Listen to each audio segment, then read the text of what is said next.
Mes chers compatriotes, panafricaines et panafricains, aujourd'hui, on est le 25 février 2023.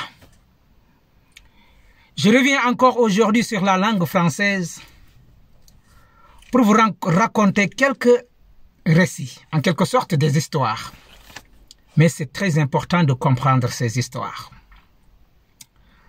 Frères et sœurs africains, depuis 9 ans, presque aujourd'hui 10 ans, que le Sahel, cela veut dire le Tchad, le Niger, le Burkina Faso, le Mali, etc., ont demandé à l'opinion internationale, cela veut dire la Banque mondiale, l'organisation internationale, de les financer pour pouvoir lutter contre le terrorisme dans le désert. Ils avaient besoin que de 2 milliards de dollars.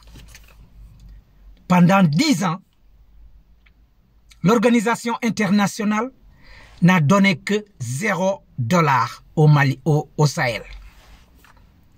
Mes chers compatriotes, panafricains et panafricaines, je vais vous faire écouter un discours.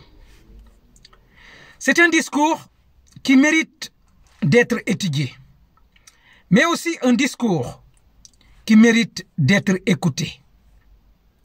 Un discours très important. Écoutez-moi ça, mes chers compatriotes. Mes impressions. Et malgré ce que je disais au début de mon propos continue de dire, il y a des doubles standards. Vous dépensez énormément pour l'Ukraine et vous continuez de ne pas dépenser pour nous. Vous vous battez avec beaucoup de force contre la guerre là, pas suffisamment contre la pauvreté chez nous. On a une guerre chez nous depuis des décennies, vous n'en avez pas fait le centième. Sachons les entendre.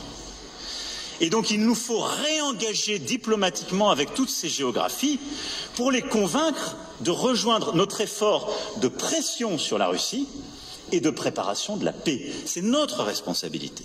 Et il faut le faire en conjurant en particulier cette espèce de récit du double standard qui s'installe. C'est pourquoi, au moment même où nous faisons tous ces investissements, j'appelle les Européens, les Américains, tous les membres du G7 et au-delà du G20 à nous accompagner sur la reconstruction d'un partenariat sud-nord pour permettre de repenser les termes de la solidarité internationale et investir massivement vers les pays qui en ont besoin pour leur santé, leur éducation, la lutte contre l'insécurité alimentaire et pour permettre précisément de redonner de la crédibilité à tous les